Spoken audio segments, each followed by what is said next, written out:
I'm Calvin Phillips with Campus Reform. Today we're in New York City with the 4th of July coming up, talking to college students about whether they're proud to be an American. What will they have to say? Let's find out. Do you consider yourself today proud to be an American? Oh boy, that's a tough question. No. No, not in the America we have right now. Yeah. No, I'm not proud. No. Are you proud to be an American? Definitely not. No, I'm not proud of America. I'm not proud of what we've done. Would you consider yourself proud to be an American?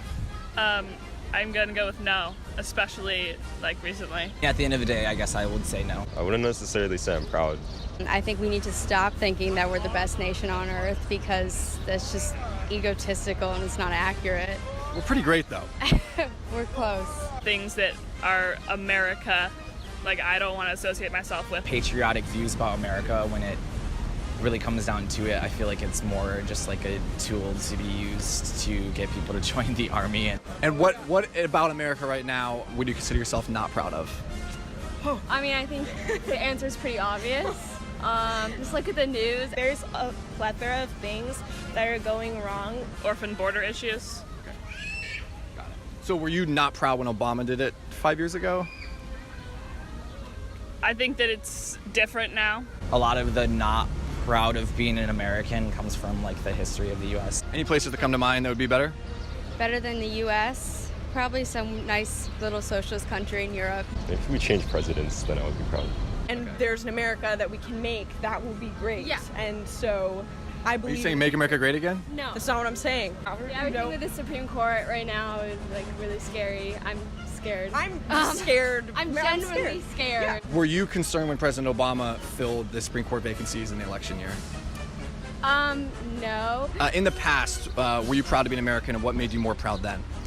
I guess it was just ignorance. I had no idea how many people in this country were so far right and discriminatory. And I would first of all reverse everything Trump has done, every executive action. I'd reverse everything he's done right now. Okay. Would that crash the economy though? Things are going pretty well right now in the economy. Those are like pretty longitudinal. I don't think anything beneficial has been his doing at all. What could be done to make you proud of your country? I'd like, people to be able to express their identities and be themselves without having to deal with prejudice and, Is there a law for that though? There could be. There are laws that could help with that.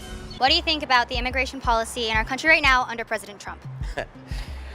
I can tell you he doesn't have one. He's just playing it by his own ear, his forefathers' ears. If I were him, I'd seek out another job because he's a temporary employee like the rest of us. All right, so these pictures have been surfacing in the media a lot about the children in the detention centers. They're in chain link fences, they got foil blankets on That them. never should have happened. When they did what they were doing at Guantanamo, they should have let people know what's going on there.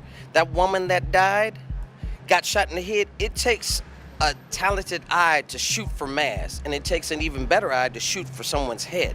Okay, going back to this though, do you think that this is solely President Trump's fault? Oh, of course it's his fault. All right.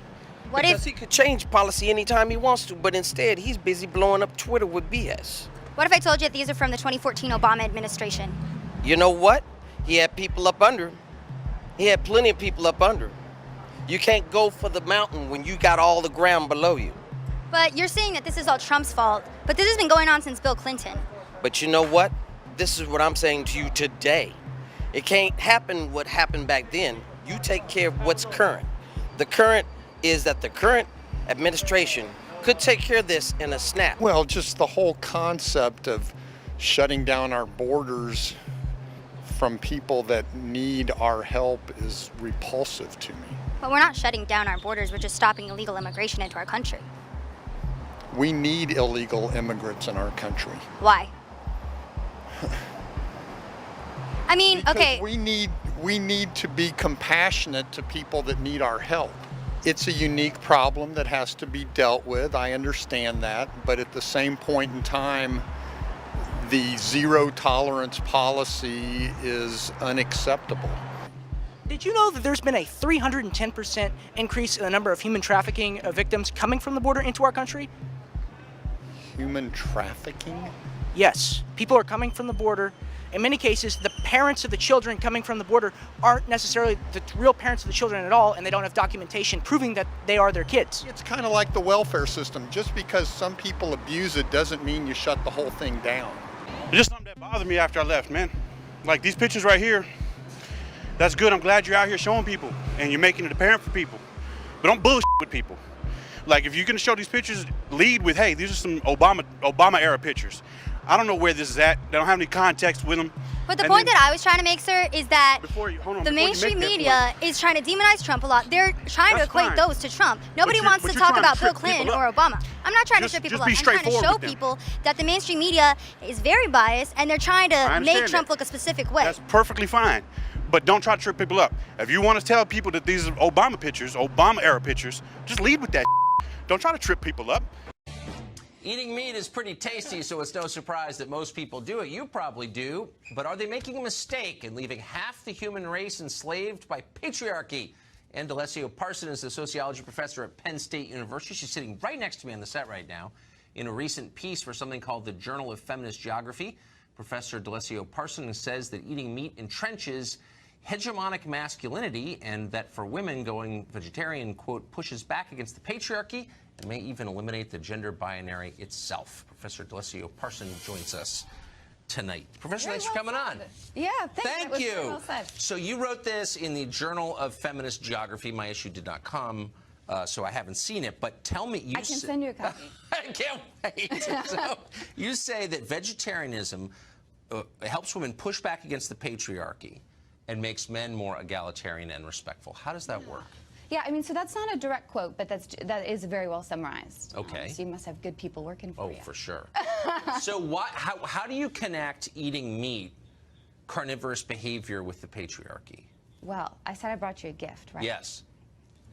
Use your imagination. Okay. And I think this book might help. Okay. Okay. So I read it this year. Have you ever heard of Octavia Butler? No, never. Oh, do you like science fiction? Oh, tons. Yes, you do? Yeah. Okay. So I have a book by Octavia Butler called Lilith's Brood. I can't remember this camera. Lilith's Brood. Okay.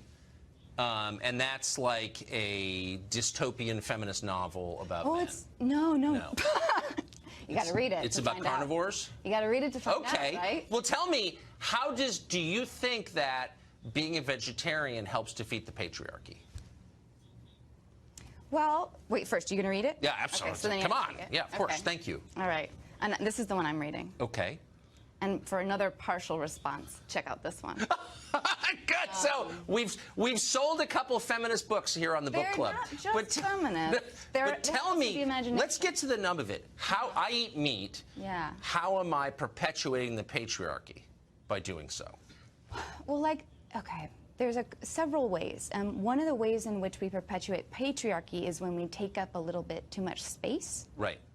And eating meat is a diet that requires more space on the planet. Well, okay. It requires more resources to produce meat than it does to produce plant-based food. But what does that have to do? I understand that, and I know the environmental argument against eating meat, but you seem to suggest in your piece that there's something about meat specifically that makes men dangerously masculine, and that men who refrain from meat become easier to deal with, or as you put it, more egalitarian. I seem to say in my piece. You said you didn't read it yet. Well, I have the summary right here. Well, you didn't read my words. Well, I think they've got quotation marks around it. Oh, okay. Do you believe that eating meat makes men more masculine? Why are you, I guess I'm wondering why you're so concerned about, men becoming more or less masculine. I feel like this, are you really a professor? Because I feel like this may be performance art. What's performance? No, I'm a professor. Okay. I believe that when you come together, two individuals come together, right? You co-produce knowledge. Okay. So you were saying before you didn't finish college? You co-produce knowledge. Yes. So you tell me this. If I stopped eating meat, how would I be better? I don't think it's about better or worse, right? Okay. I think it's a question of how much space are we as individuals taking up? So how much space are we taking up when it comes to what we consume? The tea we drink, I really like tea. I had a package for you. I'll give it to you later. Okay. The things Let me just ask you this really put on quick. our body and what we put in our households. How much space do we take up? You promise you're a real professor? Yeah. Okay. What does it mean to be a real professor? I teach adjunct. This is getting too deep. I'm going to ask you one last final question, which is, I'm getting the sense from what I have read, whether or not you wrote it is another question, but I think that you did, that when men stop eating meat, they change in ways that you think are good. Is that true? I think it's helpful that men stop, that all people consider how much meat they choose to put in their bodies. I'm not here to mandate anything, right? We all make our individual level choices. Our individual choice is incredibly important, right? Adam Smith. Yes, Adam right? Smith. We were just talking about it in the green room. I will say I come away with two strong impressions from this interview. One, I like you more. Really? But I know much less. What does that mean? I don't know. Will you have me back to discuss our books? books? We can talk about. Professor, thank you for joining us. All right. Hello, my name is Jane. I'm social justice based. Agree with me or you'll be shamed. Hello, my name is Jane.